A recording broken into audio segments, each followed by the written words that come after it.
Alrighty. So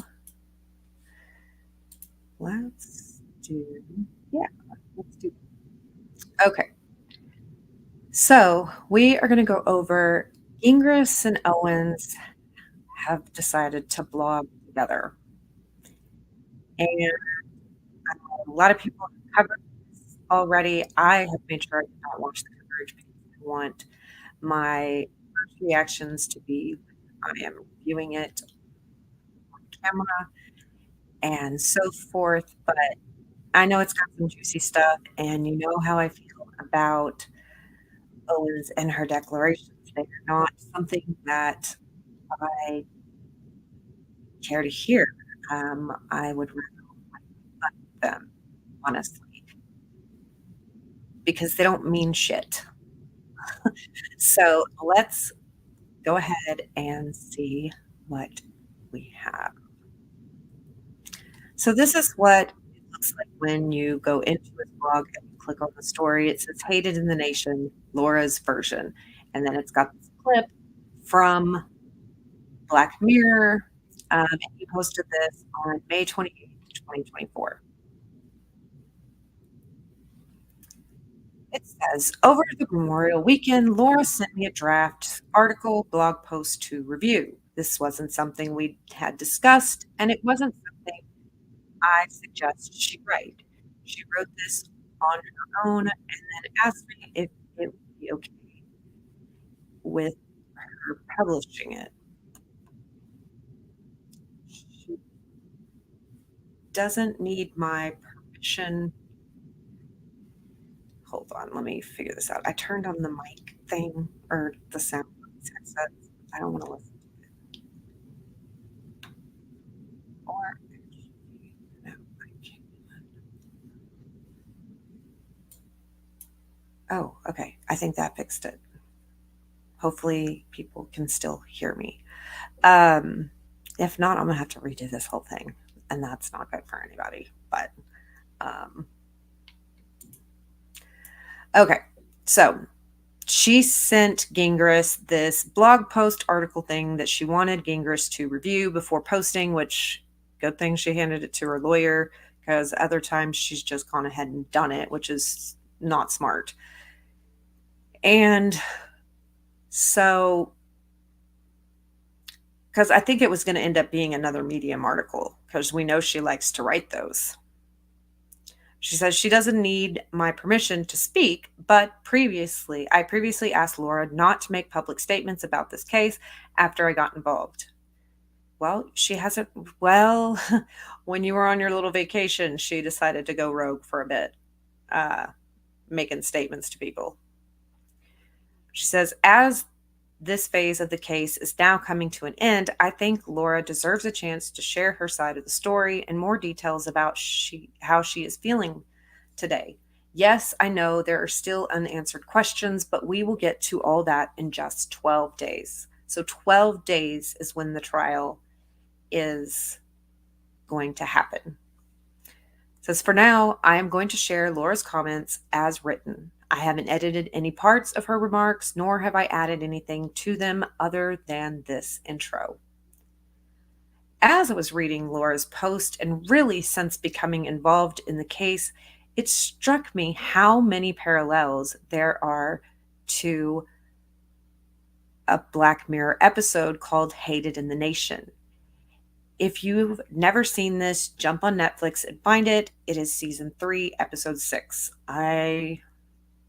Y'all can go watch that if you want to. I have no cares to go do that. It says Hated in the Nation tells the story of several people who died mysteriously and painfully after they found themselves targeted by angry haters on social media. We eventually learn a found themselves targeted by hacker created a game of consequences where people on Twitter can nominate anyone they dislike with a hashtag death to. Each day at 5 p.m., the person with the most votes is killed by a swarm of robot insects, and the game starts over again the next day. That sounds awful. I Nobody is trying to kill Owens.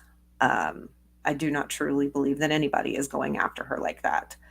Um, so I guess like the fact that she's not liked on Twitter and there's hashtags that are against her, but nobody's trying to kill her with a swarm of insects or anything. All right, so next he says, I won't spoil the outcome, but the story ends with justice being served in a very strange way. The reason I mention this is because there's a scene in Hated in the Nation where a woman tells the police what it was like to be the target of hate on social media. It was like the whole weather system turned against me. Just hate message after hate message around the clock. It's so hard to describe what that does to your head. Suddenly, there's a million invisible people all talking about how they despise you. Hands up, I made a mistake. But the way people enjoy kicking me, that's what got to me. And I I can see that. And this is why you shouldn't lie. This is your own doing. This this wasn't some random person that could be nominated. You nominated yourself when you went to the media with this story. Not one and the same. You put yourself out there. You decided to lie and everything. These aren't small mistakes. This wasn't an oopsie. I thought I was pregnant, but I really ended up not being. No, this was a continued lie over and over and over again that you put out here. So I'm sorry, it's not the same. And this video may end up being really harsh because I don't like her trying to play victim now. Like, she's not the victim in this scenario. She's just not. Now, people don't need to contact her. People don't need to wish harm on her or anybody in her family. Don't talk to her. Don't do anything to her. But, like, you weren't just picked out and nominated. Yes, she does have credibility issues and then cries, nobody believes her. She's the girl who cried wolf, and I'm sorry, I just don't have the patience or the time for it. Goes on to say that comment really struck me. I've been involved in some controversial cases over the years, and I've seen what online hate looks like. Most of the time it's annoying and it can be painful, but it tends to be short-lived and everyone quickly moves on. This case, Laura's case, is different. Well, because it's still a case and you're making statements. She had been making statements. Nobody would be commenting because we wouldn't have anything to comment about had you not put all that stuff out there for the public to consume. Like, we would have just been waiting to the trial and to see what happened. We wouldn't be talking about anything. But you keep blogging, you keep posting things on Twitter. She kept writing Medium articles and so on and so on. And so, yeah, we are going to comment on it. It's not going to die down right now. Says, to be honest, I've never seen the level of raw, unchained, venomous hate that Laura's critics have. It's actually fairly shocking, even to a guy who has seen much, much, much more of this sort of thing than most people. You really start to wonder, how can people be this depraved, heartless, hate-filled? I don't think any of us are heartless, because the people that care in this case is because we don't like people being, like, unjustly things happening to them. We're not depraved. Like, this isn't just coming out of nowhere. We weren't just like, oh, let's nominate Owens. Like, let's all hate on her today and for the next year. No, that's not how this is. Heartless? No. Hate I wouldn't say hate. Maybe we hate the actions. Do I hate her as a person? No, that's a strong word. Um, but I don't like what you're doing. Plain and simple. I think you need help. And it's really sad because this is what it's come to. It says, I mean, criticizing Laura for her actions is one thing. Laughing and enjoying someone else's pain, that's entirely different. She has laughed and enjoyed Marashini's pain, Gillespie's pain, Matt's pain. I don't know what his pain is, but I'm sure if he had some dealing with her, there was pain. And Clayton's pain. She has laughed it up and made a mockery. She has made a joke out of the judicial system. It's not funny. You're right. But yet she's done it for 10 years. The good news is that every case will eventually end. Yes, even this one. If justice has anything to do with it, I'm confident the outcome will be fine for Laura. Yeah, that may require an appeal to get there, but we will get there. Why do you not have faith in your case? If she is telling the truth, as her lawyer, why do you not have faith in your case? You think that an appeal is going to get it? Appeals are way harder than regular cases. So good luck with that. I don't think you're going to get it there either. But the fact that you have so little faith in your client says a lot. And I wouldn't want you representing me if you had that little faith in me. I would drop you.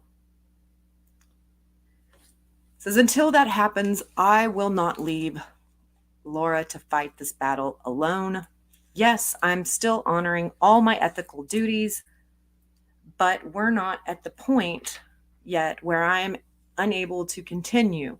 So if you think I'm walking away anytime soon, I am not.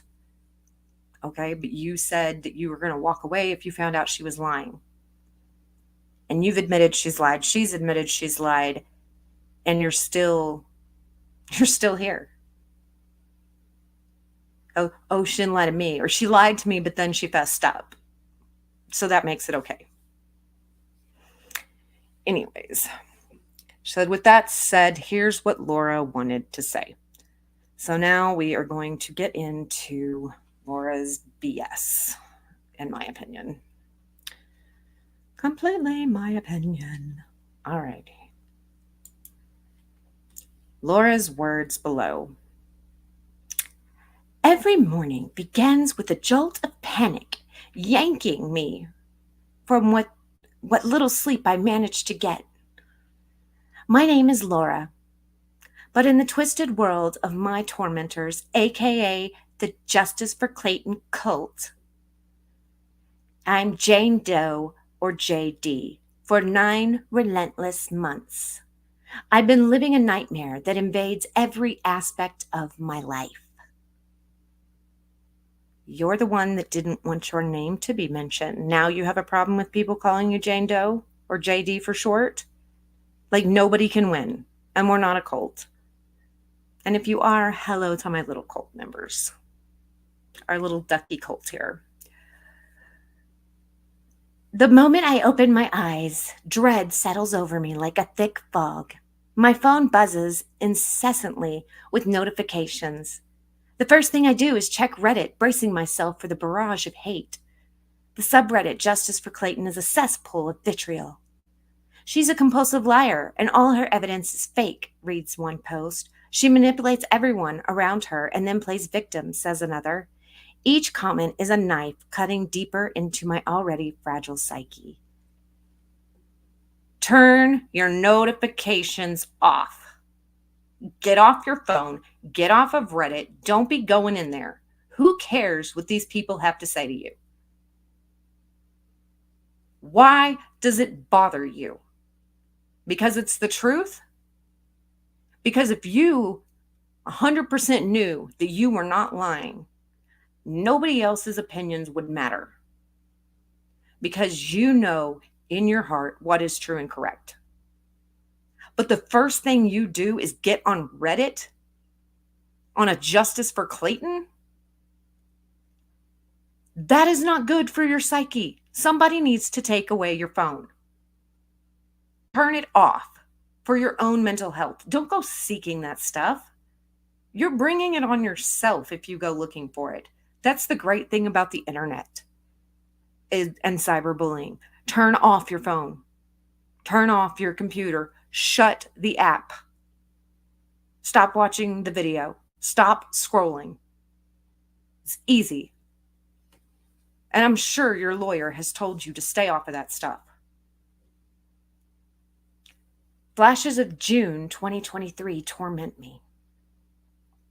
Or wait, hold on. It's like being haunted with no escape.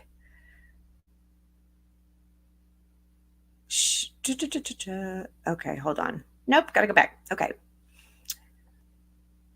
Already fragile psyche. Twitter is no refuge, and I hate myself for checking it when I know I shouldn't. It will only upset me more. The account, Clayton's Justice, is active as usual.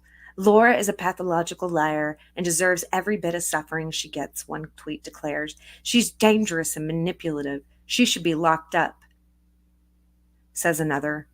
They've shared more of my personal information, encouraging others to join the hunt. It's like being hunted with no escape. Well, you can just not be on it, like you said. Like you yourself have even acknowledged how easy it is not to get on there. And locked up, yeah, you should be in jail for forging documents and submitting them to the courts. You very much should be in jail for at least that. That's forgery. To try to get what you want. I don't care what kind of panic you went into. That is a jailable offense. And trying to get money out of people by using fraudulent documents. Trying to embezzle people. That is a jailable offense.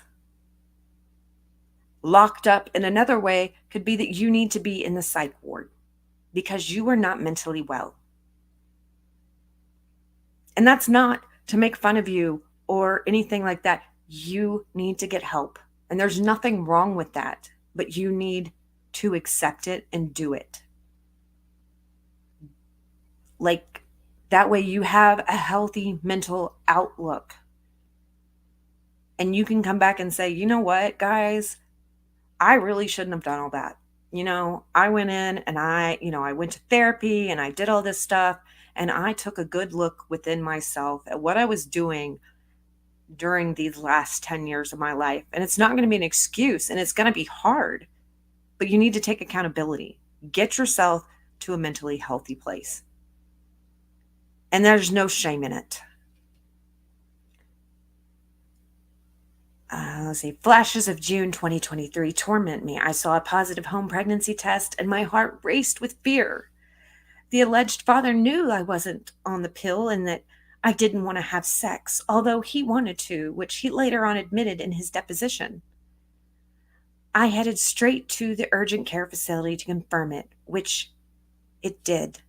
I told the father and he insisted on another test, one he bought himself and watched me take it. It's positive. But he said in his deposition it was a pregnancy test for people who don't lie about being pregnant. What? It's positive, but as he said in his deposition, it was a pregnancy test for people who don't lie about being pregnant. Okay. I don't even know what that line means.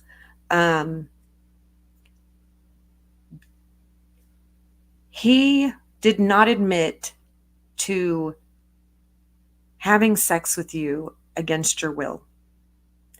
He may have admitted in the moment on the gummies, all that he did want to do that. He didn't, but he wanted to. But you're making it sound like he admitted to something else in his deposition. And I do not for 1 second believe that, because I believe that your lawyer would have put that out there so quick to be like, see, he admitted to R-ing her. No, that didn't happen. But you want to make it sound like that in your writings, your arts and crafts with your words. Sick. My world was spinning. For weeks, I was paralyzed with fear because his stance on fatherhood changed daily. He demanded an abortion, then considered adoption, then debated taking full custody himself, but never joint custody as I hoped. In July, I shelled out 5,000 retainer to hire a lawyer just to act as a go-between because he refuses to communicate directly. Yeah, I wouldn't want to communicate with you directly either. The retainer vanished quickly, and on August 1st, I realized I had no choice but to file a paternity case. My goal was just to figure out a parenting plan, not to get money. How many of you, after all, would have you believe that you were pregnant? Wouldn't you think that was enough to justify that it was filed in good faith? Arizona's ARS 25806 explicitly allows a paternity case to be initiated during pregnancy to address custody and support issues ahead of time. The law recognizes that the intent to secure a parenting plan and to ensure the welfare of a child begins the moment the pregnancy is confirmed, regardless of the outcome. But why were you so quick? Like, do you not think that if you would have actually popped out a baby that he would have come around? Like, because that would have just proved it to him? Like, I'm saying like a lot. Ugh. I would have just been like, okay, well, when the baby gets here, I guess you'll see. And then we can talk and then take him to court then. I don't know why you had to jump on it. He's not talking to you. Okay. You know how many women go through that? How many guys just abandon their baby mamas and their children? It happens. And you weren't just doing it to go to court and get all this. You wanted to make it front page news, which is why you went to the tip lines. I had made multiple appointments with obstetricians, even sent my epilepsy records to a high risk practice to get established. I invited him to an ultrasound appointment, but he refused, convinced I would hire an actor to play the doctor. Not kidding. Well, we don't know what you're capable of because we've seen a lot of things that you've done. And you're right, you made multiple appointments, but you went to zero, except for urgent care, Banner Health. You can see my patient portal. Which was not an appointment with an OBGYN. Feeling isolated and desperate, I canceled the appointments. Why would you do that? That makes zero sense. I canceled them because I was isolated and desperate. You're not desperate for a healthy baby. Later, after concerns about a miscarriage, I got a blood test confirming the pregnancy. Yet today, nearly a year after I filed and months after losing the pregnancy, the alleged father and the cult think I should be sanctioned and pay attorney's fees for filing a paternity case. Yeah. And it's not for filing a paternity case. It's for filing a frivolous lawsuit, submitting fraudulent documents, and letting this continue to play out, and you lie. That's why you should be sanctioned. Not because you might have believed you were pregnant and you filed the case. At least I don't fault you for that. If you truly believe that and you had every reason to think that, file the case. But it's what you continued to do once you did. You had every right to file the case if, in fact, you truly thought you were pregnant. But that's not what people are mad about.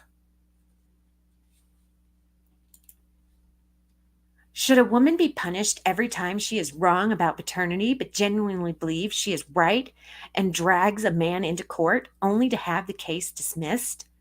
Should she be sanctioned by the court for literally trying to do the right thing by the child? What kind of precedents does that set? Especially in my case, where there are confirmed urine and blood tests obtained via HIPAA release given to the other side, proving my pregnancy? No, every man or every woman shouldn't be punished. Most would withdraw it, not wear fraudulent belly bumps, because I believe you did, because belly bumps don't go over your boobs. They wouldn't have fraudulently doctored medical records and sonograms. So, no, every woman shouldn't. But women that act like this absolutely should be.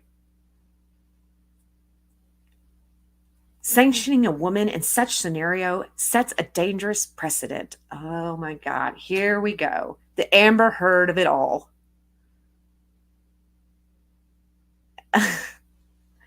Dangerous precedent. You set the dangerous precedent. All these people believe all women. No. Believe what your eyes and ears see and hear. Don't just take someone's word. Women lying like you're doing and using the courts to manipulate things the way that they want them, to make themselves a victim. That is the dangerous precedent that you are setting. You are making it to where women aren't going to be believed. You are the dangerous precedent. And I do not want anybody to ever look at me and think that I am that type of woman. That sets me back. That sets my daughter back. It discourages women from seeking legal recourse to ensure the welfare of their unborn children, out of fear of being penalized for an honest mistake or a tragic outcome like a miscarriage. In my situation, everything I did was in compliance with the law and driven by genuine concern for my child's welfare. Filing under ARS 25806 was entirely appropriate and done in good faith. The law is meant to protect and serve justice, not be manipulated to further victimize those who are already suffering. You said it. You said it right there. It should not be used to manipulate and further victimize those already suffering, like Clayton, Maraschini, Gillespie. You are not the one suffering here, my dear. You just don't like the backlash of your horrible choices. And it is meant to protect and serve justice.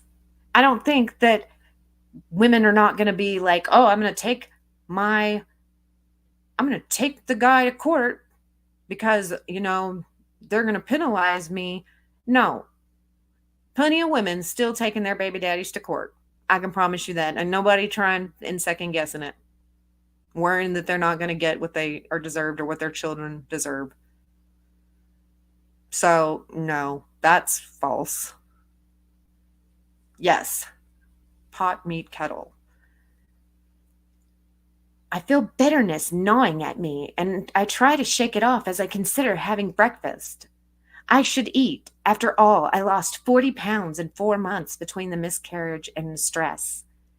But the anxiety is the constant presence, a tightness in my chest that won't go away. The food sits untouched. The creepy voicemails and death threats play on a loop in my mind. They've targeted my family too, trying to break me from every angle. Fear is a shadow that never leaves. And all of that you're saying right there, as far as creepy voicemails and death threats, if those are real, you shouldn't have to go through that. And I think everybody in the so-called Justice for Clayton cult would say the same. Nobody wants that. Nobody wants you dead. And if somebody does, they're more unhinged than you. Didn't Woodnick's message to IL say she weighed? Yes, she weighed 120 pounds in June or July. I've also, there's so many things out there that talk about that scale and her losing all that weight. That scale has been edited. There's been some highlighting and some blurring, definitely arts and crafts on that. I did one video, or I think I did a video, and then I did a community post about it. And I posted them on Twitter, but Like she wants to bring up, oh, I lost all this weight. I thought you lost the weight because you lost the baby. Now you're saying it's because of stress and not eating? Like, which is it? But nobody should be doing anything. Sitting at my computer, I checked my email hoping for a reprieve. Instead, I find more hate. You deserve everything that's happened to you, says another. The harassment is relentless and I can't escape it. Why don't you just admit you're lying? One email demands. Yeah, why can't you admit it? It's hard, but you can do it. And yeah, you're going to deserve all the consequences of your own actions. You're going to. And you can't escape it. Yes, you can. Stop. Don't read those emails. Like, one, don't read emails from unknown people.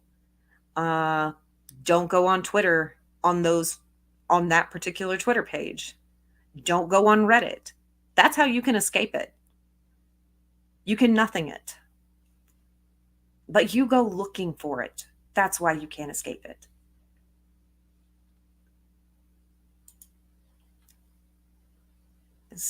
Now she's going to go and, yes, I have lied before. I am not proud of it. I've made mistakes that haunt me, that I deeply regret, but those mistakes don't define me. I know who I am, and I know my heart, despite what they say, despite the avalanche of hateful comments and relentless accusations. I'm not the monster they paint me to be. And here's the thing. I have never lied about being pregnant. I have never lied about being abused. Isn't that what this is all about? Just because I didn't actively seek medical care during my pregnancy doesn't mean I wasn't pregnant. I was lost, confused, and scared, and I didn't know what to do. In which pregnancy? In the Clayton one? In the Greg one? In the Maraschini one? In the Matt one? Which pregnancy were you lost, confused, and scared in?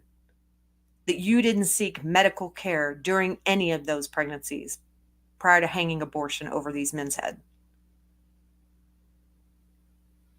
You got a restraining order and an order of protection because you were so scared and worried about your unborn children, but you did not go get prenatal care. And I said in an earlier video I put up today, I don't buy it. You don't give two shits about any baby because they're not real. Because I guarantee you, if you had a real baby, you would have gone and sought pregnancy care. But you didn't. You've been lost, confused, and scared for 10 plus years. And you've lied because of it. I don't care why you lied. It doesn't make it okay. I have zero sympathy for this pity party when she admittedly pays for Dave's Patreon. Right.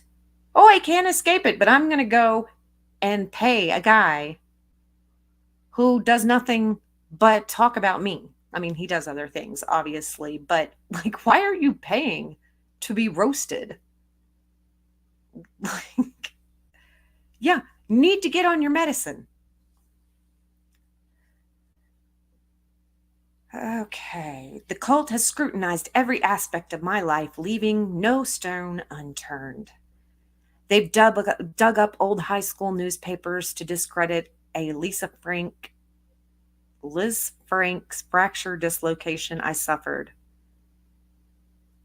Okay, I haven't seen that. They analyzed the deed on my parents' house and the one I recently bought, the financing we obtained, and filled entitled to my medical records.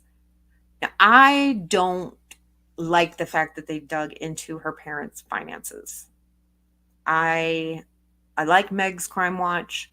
I don't think that was needed. I think that is taking it a bit too far, in my opinion.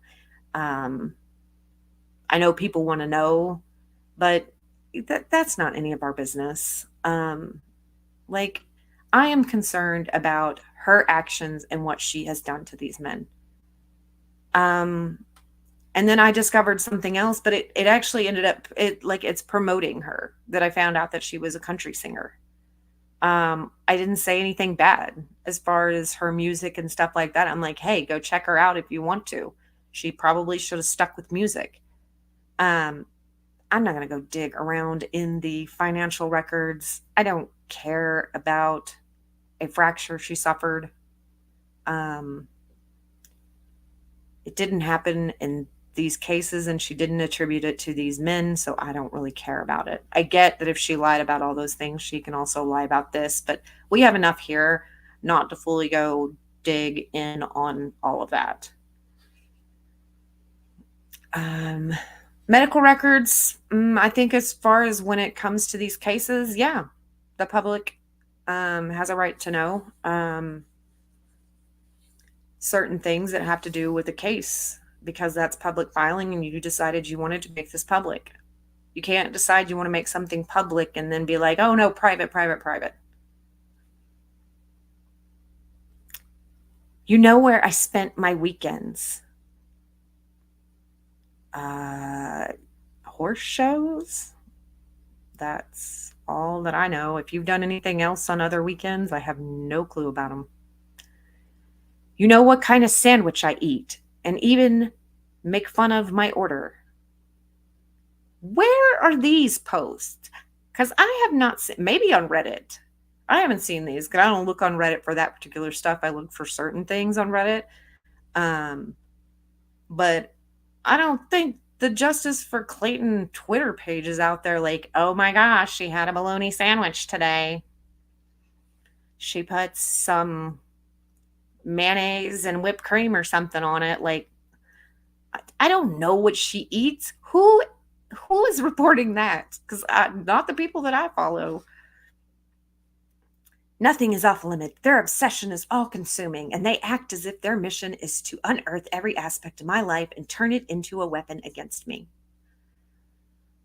And people are going to do what people are going to do. Some of it's not right, some of it's fair game. They act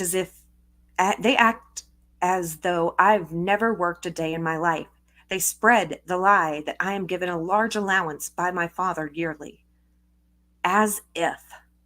The truth is, I've worked hard my entire life. I've built multiple businesses, made my own money, and stood on my own 2 feet. But they ignore that. They paint me as spoiled, lazy fraud, living off of my father's money. I think that you do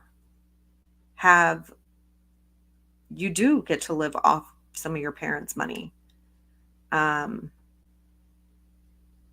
Not saying that you don't do anything. You obviously, help with the equestrian quartet, whatever farms. You and your mom have the podcast.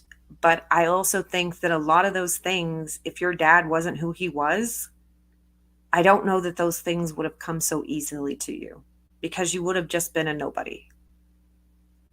You didn't have to work your tail off to get where you are as hard as somebody just from the sticks. Like for me, I'm a nobody. So for me to advance in certain parts of my life, I have to go it. I'm on it. I don't have famous parents. I don't have anything. So, and you come from money. It's a little bit easier to do things when you come from money, as opposed to if you don't have money. Fraud, yeah. I think you're a fraud. I think you're a spoiled brat because you throw 2-year-old tantrums.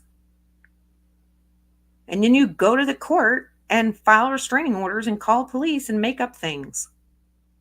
Like, yeah, that's a spoiled little brat. They'll flood their Discord channels and Reddit threads with accusations calling me a liar once again. They'll say I'm making it all up and that I am trying to garner sympathy. Well, what else are you trying to get? Because it's not to get to the truth. It's just not.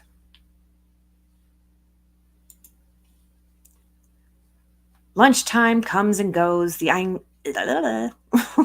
anxiety is too overwhelming. My mind flashes to one of the few things I am still proud of, my TED Talk, the one they are obsessed with getting taken down. In my talk, I shared a story about a stranger on a plane who handed me a letter, telling me I was being abused based on what she overheard my ex telling me. I was being abused based on, okay. The letter was a lifeline, a moment of clarity that helped me see a situation for what it is. A woman who wrote a letter even provided a declaration for my restraining order, hearing against my abuser. After 6 years of communicating, we finally met in person last year. But the skeptics couldn't accept this. They hired a handwriting analyst to compare the letter with my handwriting, convinced that I had fabricated the entire story. They accused me of hiring an actress to play the part of the kind stranger. Nothing can be real for them. I believe the stranger on a plane. I believe a person overheard her and Maraschini in a fight, and she likes to cry and act like a blubbering baby because she just doesn't see what she ever does wrong. She thinks she's Miss Perfect and like, why is anybody ever mad at me? Like, I am just the good girlfriend. No, I think Maraschini did probably yell at her on a plane. I don't think Maraschini's come out and said he didn't get mad at her on that plane. So I believe that. I think I did hear something about people doing the handwriting things, but I don't know. I think that could have been rebutted way back when. Um, so I do believe there was a stranger that heard Maraschini being a dick. Okay. But I think she's also the one that put this abuse in your head. And then that's where you started all of this with Maraschini. I don't know what happened in the other one. Yeah, I am the best girlfriend. Like, I just love too much. I am willing to throw my children into the garbage just to be with you because I believe in you.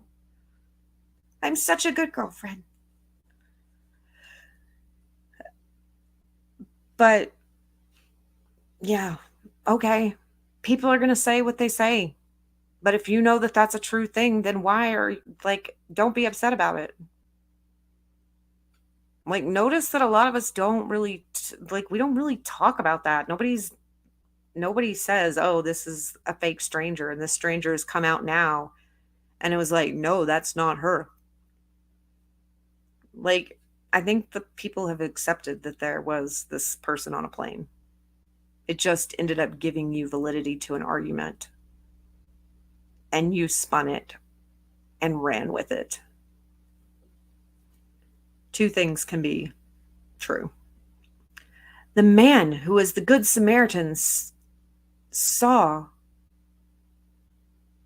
was abusing me, along with two others I have restraining orders against now.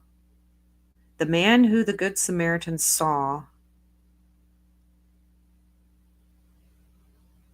was abusing me. And okay, so the stranger on a plane saw Maraschini. Are now disturbingly labeled as my victims. They argue that I somehow manipulated the entire justice system, bamboozled the judges, and weaved an elaborate web of lies to paint myself as the wronged party.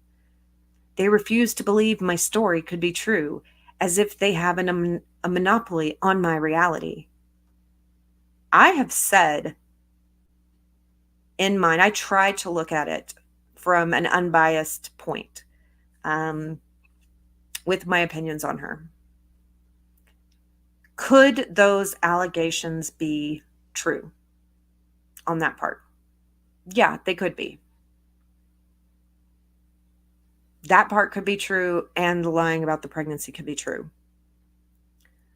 But your story changes, and your story doesn't add up, and your credibility is shot. So excuse all of us for having a hard time believing anything you say is true. I developed epilepsy from the repeated trauma at the hands of my ex-boyfriend and was one of only 650 people accepted into the Barrow Neurological Institute's domestic violence brain injury program. Why do you need to bring that up? Okay, you are accepted into like a study or program. Okay. Like like that what we're bragging about that? But I also don't think it's because of your ex-boyfriend, because there is a message from your dad that talks about you having a concussion and having issues from that concussion in a text to Michael Maraschini. If you read her text to MM, she claims she got epilepsy. Yeah, okay. So it's not from falling off of a horse, it's a car accident. Like, there are so many reasons that you could end up having epilepsy. It could be that you fell off a horse one too many times. Has anybody seen that Full House episode where Michelle falls off the horse and her memory is all foggy? Um, you could have had that. That could cause seizures. It's one reason that football players end up having seizures and stuff like that, because they have had numerous concussions. So if you've fallen off of horses and you have gotten into car accidents that have hit your head, those could have caused that. Now, could an abusive ex-boyfriend have done that too? Yes, it could have. But you don't know that it wasn't those things. And your dad has stated differently. But it's convenient for you to put that in there to gain more sympathy. This program is designed for those whose lives have been shattered by abuse, their bodies and minds bearing the scars of violence inflicted upon them. And yet, in their twisted narrative, I am the manipulator. I am the one who somehow orchestrated this grand deception. Well, because you told a great story and you have court documents that haven't called you out prior to this. So if you had the restraining order, you had all of that, your everything against Michael Maraschini went down the way you wanted it to. So yeah, if they're going to look at that, because it was all from your point of view, because all this stuff hadn't been brought up, the Bachelor hadn't uncovered your lies yet. I could see why somebody would admit you into this domestic violence brain injury program. But I bet they wouldn't. How much of it had to do with money? How much of it had to do with the fact that your dad is Ron Owens, which I still don't really know who he is because I'm not from that area.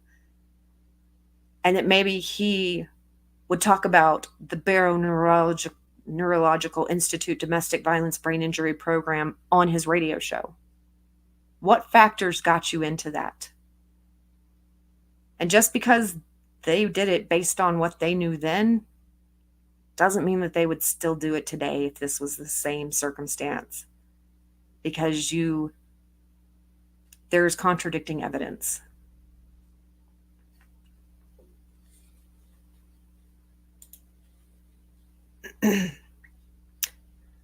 Were they there when I was suffocated with a pillow until the world around me faded into black? When I was choked so violently that I genuinely believed I would never take another breath? Were they present for the countless night terrors, the moments when I felt utterly powerless and alone, but didn't have the courage to leave? They weren't there when I was gasping for air, resigned to the fact that I might die and hating myself so much that I didn't care if he killed me. They weren't there when I was suffocated under the weight of a pillow, slipping into unconsciousness. They didn't witness the terror in my eyes.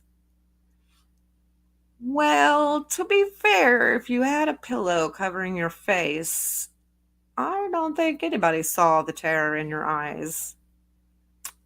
Just saying.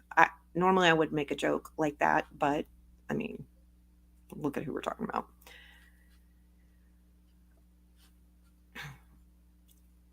The desperation in my heart. They speak with such certainty as if they have seen into the darkest corners of my life, yet they know nothing of my reality. How do they claim to know these things didn't happen? How can they sit there behind their screens and call this man my victim? The sheer cruelty and absurdity of their accusations turn my life into an unending nightmare. Every day I am bombarded with relentless hate, their determination to discredit and destroy me. You discredited yourself. You destroyed yourself when you lied and doctored evidence. We didn't do that. You did it. They act as if their words are facts, as if their beliefs can rewrite my history and erase my pain. No, we can't. Yeah, you don't need to create this, you don't need to have more flowery language. That was the problem with Amber Heard's story.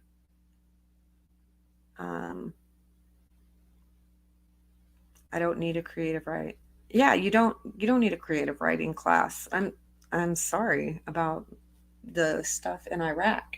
I hope everything is okay for you now. The more I hear about this blog, the more it feels like someone setting fire to their home, throwing petrol on and complying the conflagrant is burning down her house and her neighbors aren't sympathetic. Yeah.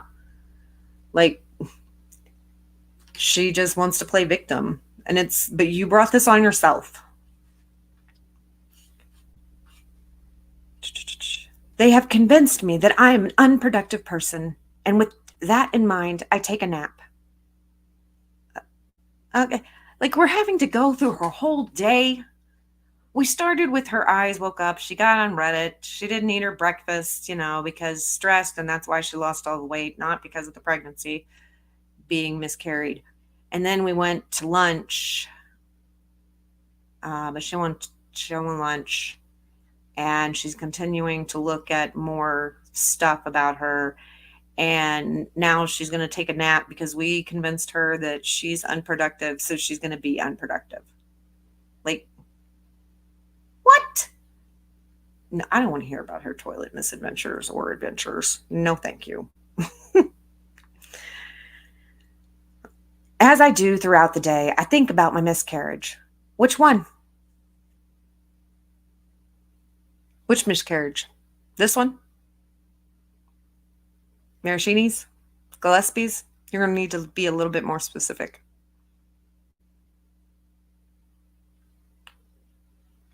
Yeah. You talk like you've only had one. That we're judging you off of one thing that could have maybe happened. No. We're going off of 3 at least. Twin pregnancies. You are thinking about your miscarriage. Which one? You're not thinking about all of them? As horrible as a bully has been, nothing compares to the overwhelming sadness I feel about this. But not a single person outside of my immediate circle has said they were sorry about it. Why would we apologize to you? If we get something wrong, I personally will come back and apologize. I try to give credit where credit's due. But what is there for us to be sorry about? You lied. You have manipulated. You can't say you haven't. No, there is no sympathy for her. It's just ridiculous. I wake up not feeling refreshed, so she's now awake from her nap. My resolve is wearing thin. My attorney calls, offering support. He's been my rock through this nightmare, but even he can't shield me from the constant barrage.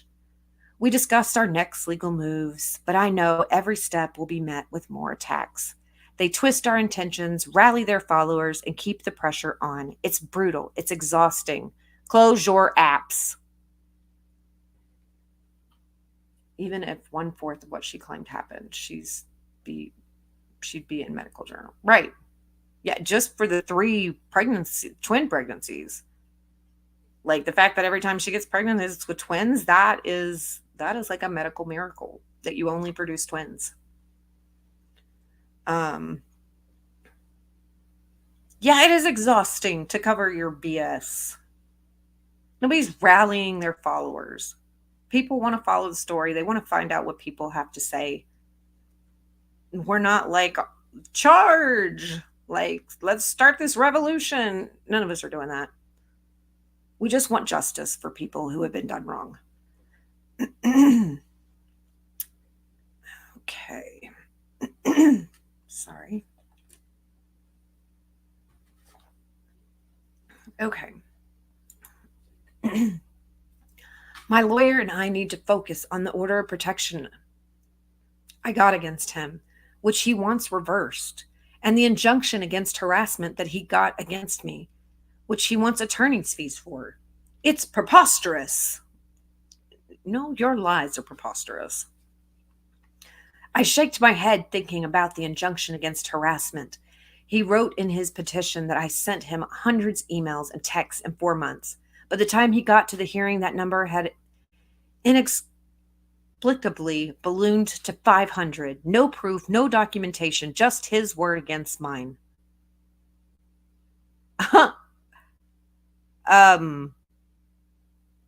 There was a trial about this in which Clayton had all of that to show the judge at any moment. I'm sure he still has it saved.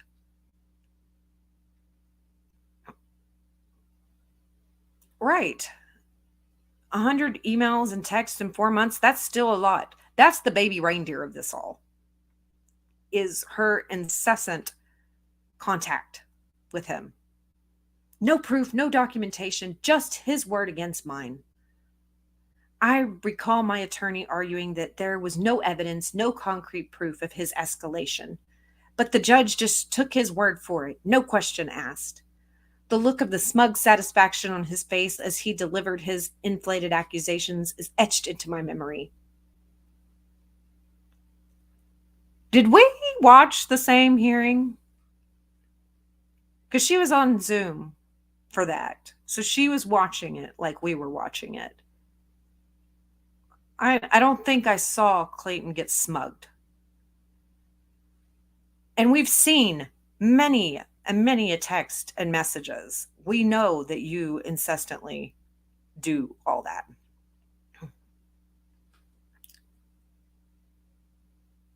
The public has jumped on the 500 figure despite the complete lack of proof. Whether it was 500 or 20, I don't give a damn. Leave the man alone. He doesn't want you contacting him. Don't contact him. You were so scared of him.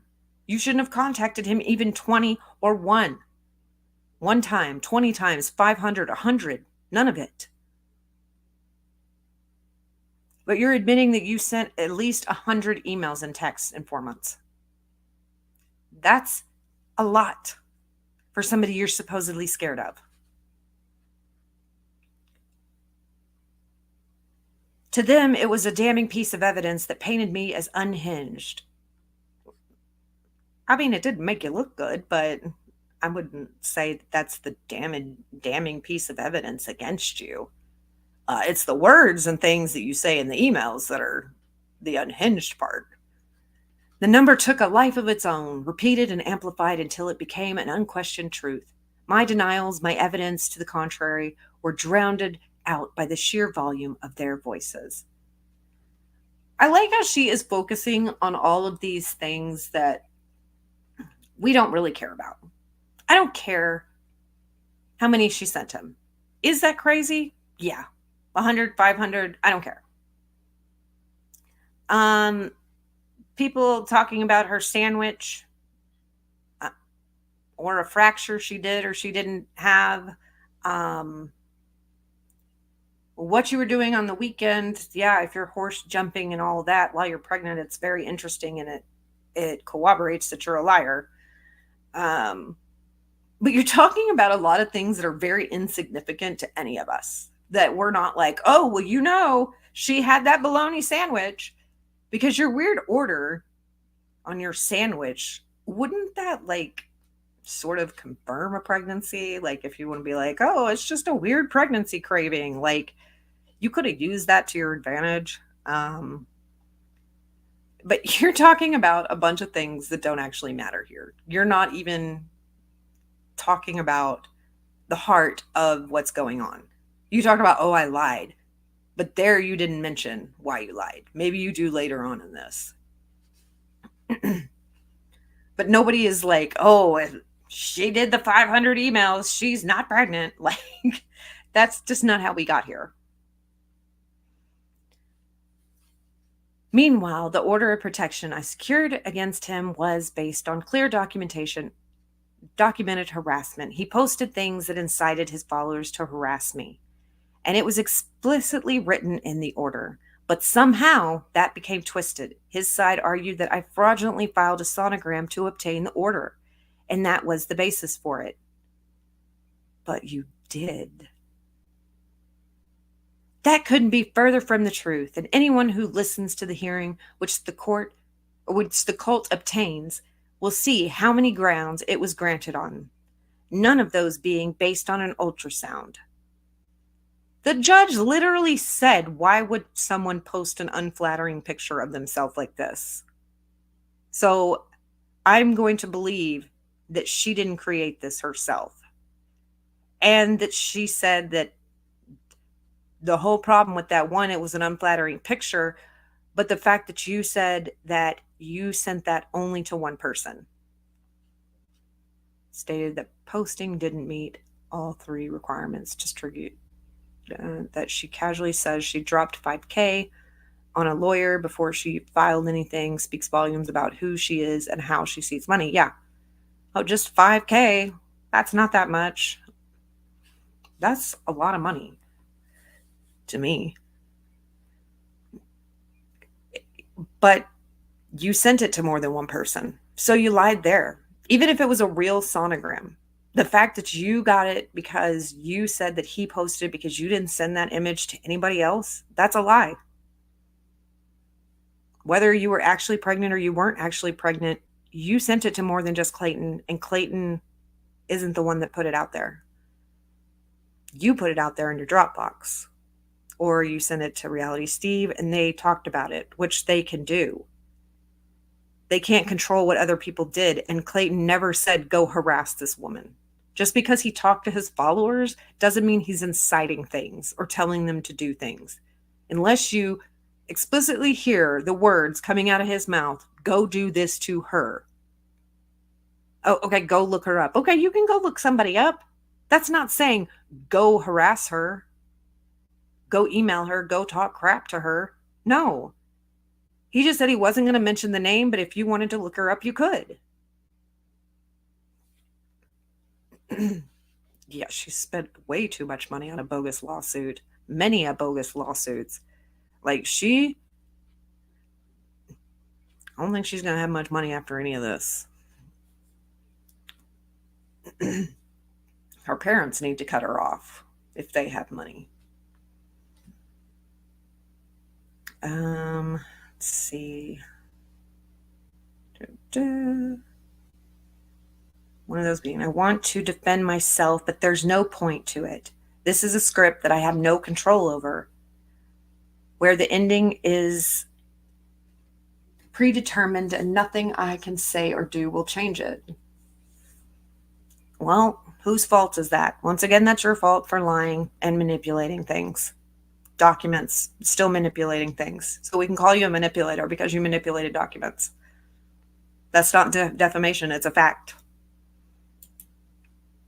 I want to do something meaningful with the waning hours of the day. But why should I, when they will do everything in their power to halt every forward step I take? Literally every detail of my life has been meticulously combed through, searching for any possible way to discredit me. My businesses, my livelihood, everything I built is under constant attack. She's not giving up. This is a part of her plan. She wants to try to gain more sympathy. It's just not going to work. She's trying to gain control of the narrative. And she's trying to get people to feel sorry for her once again, just like she did in her Medium posts. Comb through, searching for any possible way to discredit me. You discredited yourself. Tired of saying that. My businesses, my livelihood, da, da, da. They've questioned my permits and license, trying to find any flaw that they can exploit. Even the zoning department has contacted me about renovations to my horse facilities that were completed years ago, attempting to stir up trouble, but despite a visit from them, the cult didn't have success. Did somebody seriously call the zoning department on Quartet Farms? Like, don't do that, people. I don't know if that's true or not, but don't do that. Like, do not go real world with this. Of course, more victims came forward. People who had bad intentions with me. Anyone would have victims if phrased that way. The contractor I sued and won against, or the landlord I called noise complaints on during the pandemic for co-hosting parties in my old apartment building, they've recruited anyone who might have a negative interaction with me to come forward. Every disagreement, every conflict has been twisted into evidence of my supposed villainy. Every interaction is scrutinized, every mistake magnified, every flaw exploited. That's what you wanted when you went to the press, right? Oh, you didn't. You wanted this to happen to Clayton, not you. You wanted to be the Clayton image in this. You thought your image would go unscathed. And it would have, if you were telling the truth. Really, you made apartment complaints for co-hosting parties in an apartment building? Like you're that Karen?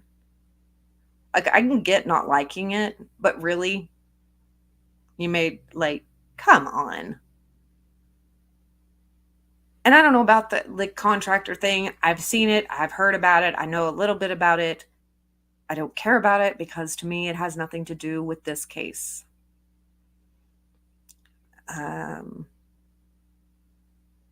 This isn't a part of the pregnancy narrative. So I don't care to cover that. In regards to the injunction against harassment that he took against me, he claimed in his initial petition that I sent him 100 emails and texts in 4 months. Then we got to the hearing with no justification or proof. He said that I had sent him 500, and the judge took his word for it. Meanwhile, the order of protection I have against him is entirely because he posted things that incited his followers to harass me. That's exactly how the thing is written. Yet his side claims, not complains, claims that I fraudulently filed a sonogram, and that was the basis of it. As if, with the twist, whatever. Okay, it's not the 90s anymore.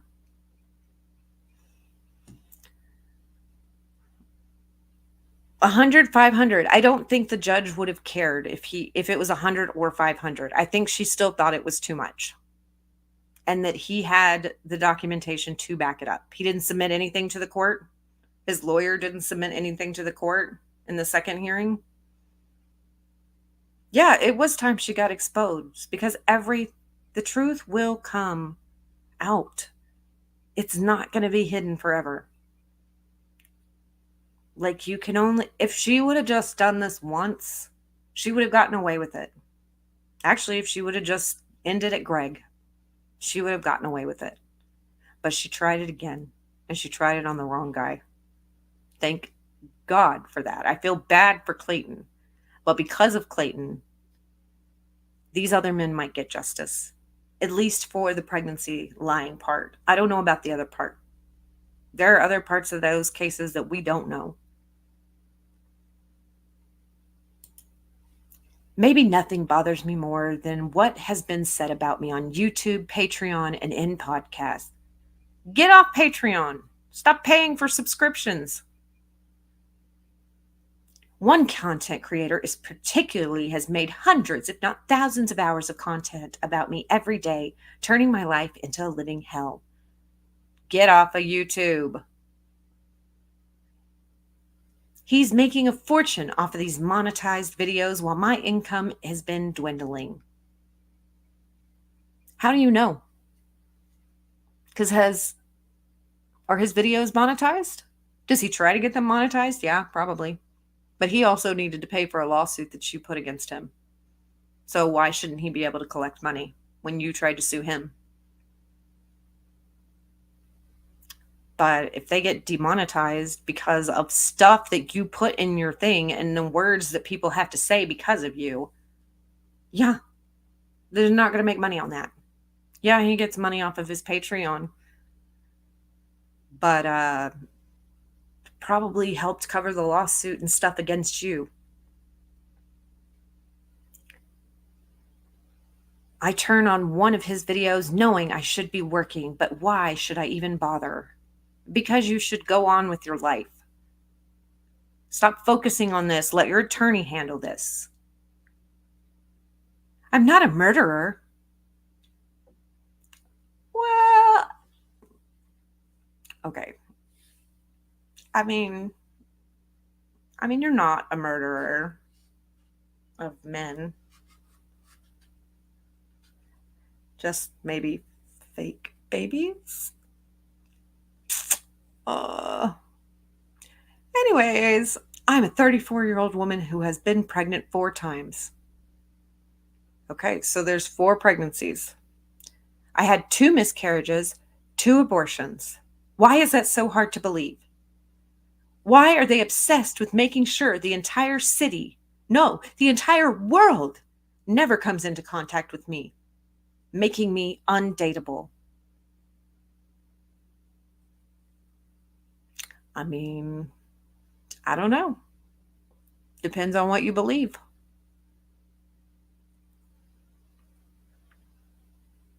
She killed him on paper. She's a murderer on paper. She wrote it. She did it on the paper. They were in her imagination. So at least in her imagination.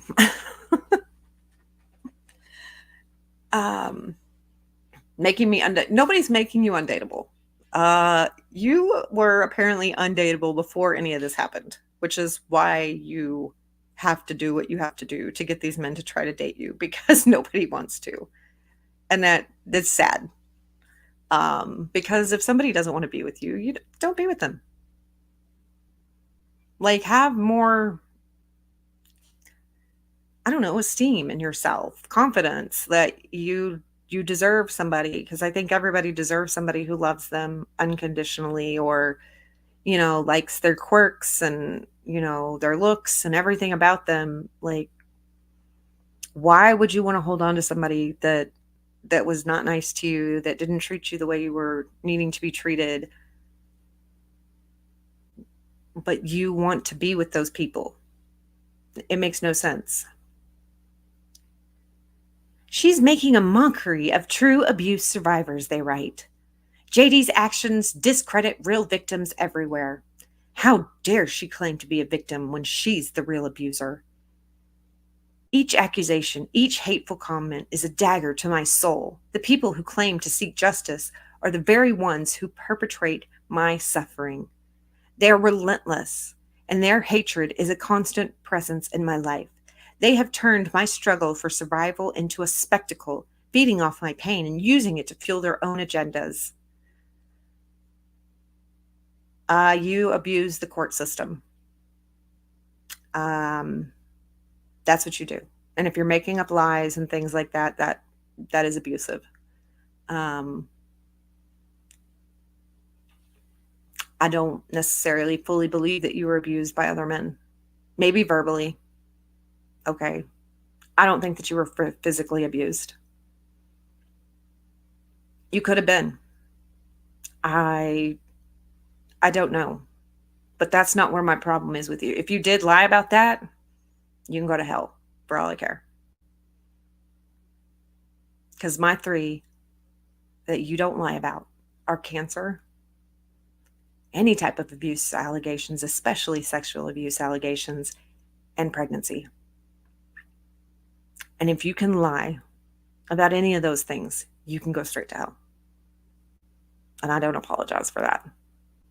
Those are lies that change people's lives. Those lies don't just affect you. They affect so many. And I think you are evil if you can lie about those things.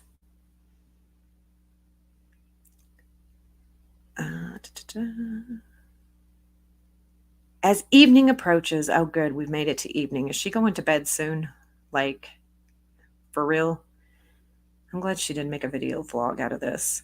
As evening approaches, I try to find some peace. I order dinner, but the food tastes like ash in my mouth. Well, don't eat an ashtray.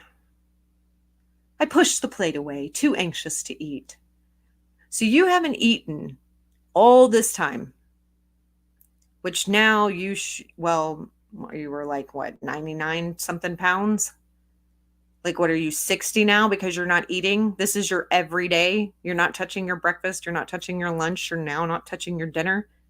But you're ordering dinner, so you're wasting money, and you've got leftover food in your fridge that a homeless person could eat because you're not eating it. So June 10th, you should be a stick with all the not eating that you've been doing or not doing. I don't buy it. I am not one of those girls that can, if I'm depressed, I am not one of those girls that can just be like, oh, I'm not hungry. I've lost my appetite.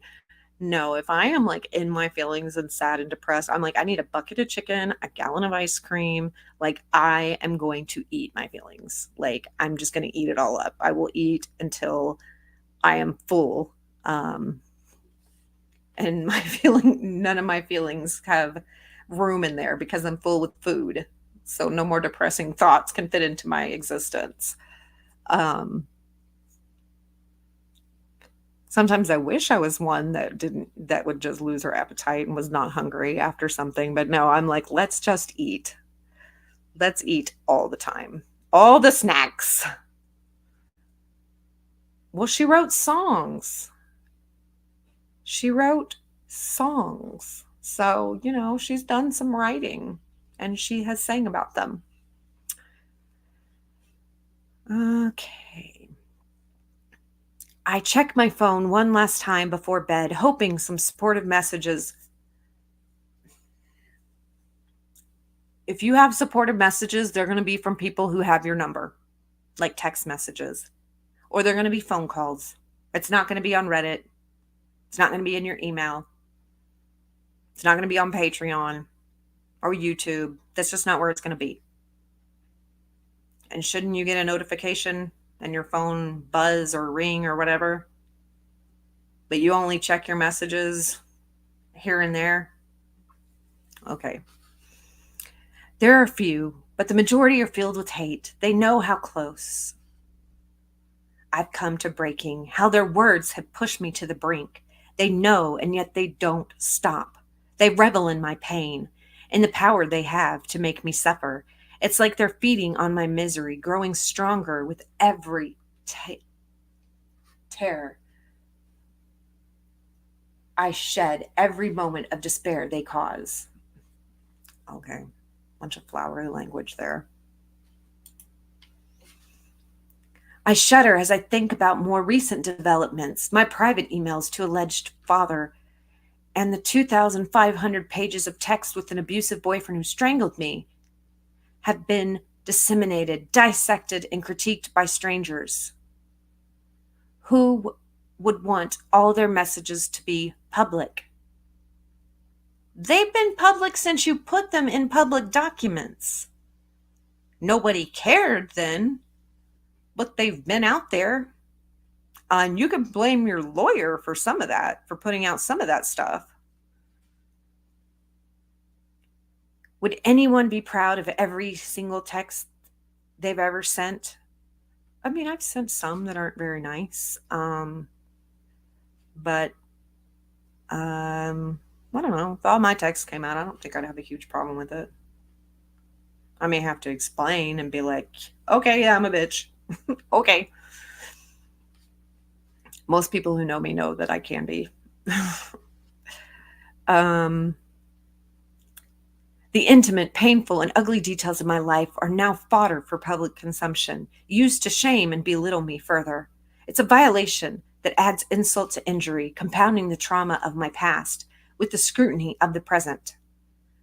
I've tried not to cry all day, but I can't hold back the tears anymore.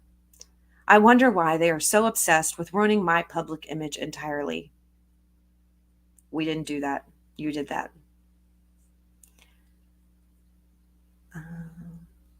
I want to leave a legacy that leaves impact on the world. I want to leave it better than I found it. Then you wouldn't have done what you did. Just one of the acts that you have done is enough for this. Multiple times, proof of multiple times. Things have been uncovered about lies and lies and lies. We're not just saying this based on useless stuff. We're not like, oh, Clayton said that this happened or Maraschini said this. No, they have come with facts, receipts, evidence. That's what we're basing it off of. Not just a bunch of, oh, these guys said this. That's not how it's happened. And your legacy that you're going to be leaving is not going to be a good one unless you get the help that you need. You want to change yourself, you want to leave a better place, go get therapy. Go find out why you do this stuff. What deep-rooted pain do you have that has caused you to act like this? Your insecurities. Because something causes you to behave this way. It's not an excuse for it, but there is something behind what you're doing. It's psychological. Get away and don't do this shit again. Be better. Make this a thing of your past. Fess up that you did some shitty stuff in your past. But you learned from it and you were stupid and all that stuff. You've gotten help. You've done therapy. You've done all the things. Self-improvement. You've done all that stuff. And then people can move on. But you have to face the consequences of your own actions. Why would anyone I want to help care to associate with me, let alone speak to me, if this is who I appear to be when they look me up? But you're the one who lied about it and went public with it. If you never would have gone public with it, it would have probably been a small story. And had you not done it and doctored medical evidence with a former bachelor contestant, it wouldn't have been a big thing because you got away with it up until you messed with him. And it was private then. You messed up. I'm scared that no one will ever see the real me, the person who wants to help, to inspire, to leave a positive impact. Go be with your horses and your dogs. You are doing positive things there. Focus on your animals. They seem to bring you comfort, and just go be with them. I know this piece will only serve as an additional fodder for justice for Clayton Colt. Obsessed content creators will monetize videos dissecting my words, mocking my pain, making fun of my looks, and stripping me of my humanity. They'll read my story, criticize every sentence, and use it to fuel their hateful narratives. But I need to speak. I need to reclaim my voice, if only for a moment, even if it means giving them more ammunition to attack me with. I need to feel like my existence still matters. I'm sure it does to your parents.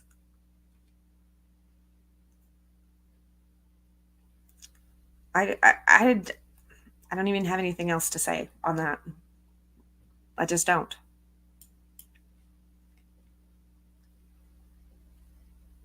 What is their end goal? Why do they get an adrenaline rush from trying to break someone of who they know has been suicidal? We know you've made claims of it, but we are still not sure whether you weaponized the suicidal thoughts like you've weaponized fake babies. Why do they feel like this is a good community to be a part of? Because we want justice. We seek the truth. We have waited for something good to come out about you, but there hasn't really been much. It's just not there. I lie there, staring into the darkness, feeling the weight of the hatred pressing down on me. The anxiety, the fear, the exhaustion, it all crashes over me like a wave, threatening to pull me under. But I hold on because I have to, because I can't let them win. Not today, at least. I can last another 24 hours. But I am terrified that one day their words will be the final push that sends me over the edge. They won't stop until they have broken me completely, until there is nothing left. They won't stop until I'm dead. Give me an effing break right here. Really? No. We want you to go get help. We don't want you dead. Stop being so damn dramatic. That last part freaking pisses me off. Oh, they won't stop till I'm dead. That's why we've told you to go seek help. Go seek counseling. Go get on some meds. Get off the internet. That's not because we want you dead. That's because we want you to get in a better headspace. Get the F out of here with that shit. No. F right off.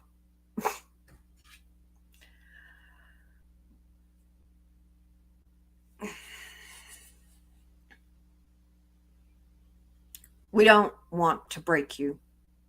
We want you to see what you're doing is wrong. Own up to what you've done. That's what we want. Because Clayton deserves it. And the other men deserve it if it's true. Nobody wants you dead.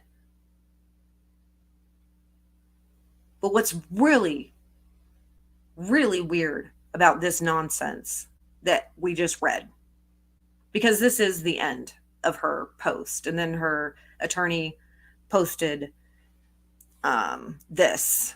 I will link all of those in the description box at the end of this live.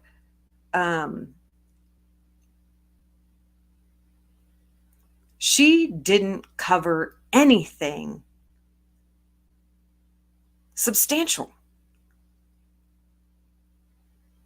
She didn't talk about the ultrasound she doctored. She didn't talk about lying about going certain places. She didn't talk about that she had doctored HCG levels. She rambled on about a bunch of nonsense. And then is like, oh, but they want me dead. You're not telling the story. This is why nobody believes you. You took no accountability. Oh, I lied. You didn't say what you lied about. You didn't say that you lied in this case. You just said, oh, I've lied before. Lie about stealing some bubble gum? No, your lies were serious. And then you want to, oh, the nation hates me because they nominated me. No, you nominated yourself. This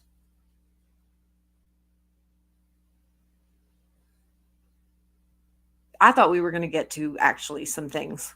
Like she was going to actually speak on certain things that actually happened in this case, not about her stupid sandwiches. And then we're just left with this BS. I guess the joke's on all of us because she wasted all of our times because we got nothing out of this.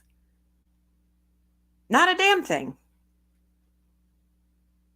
She didn't address anything except for poor me. I'm the victim.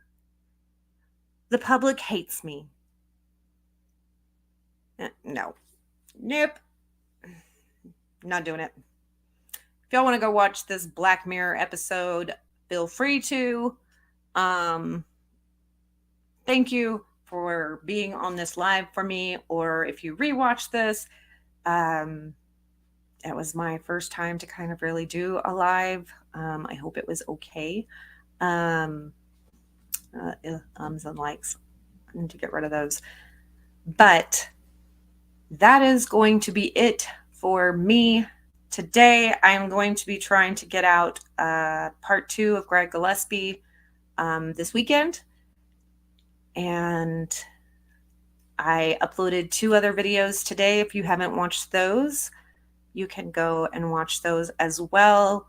But I'm sorry that everybody's time has been wasted on her bullshit. And I hope that all of y'all have a great night. And I will see you in the next one. Bye.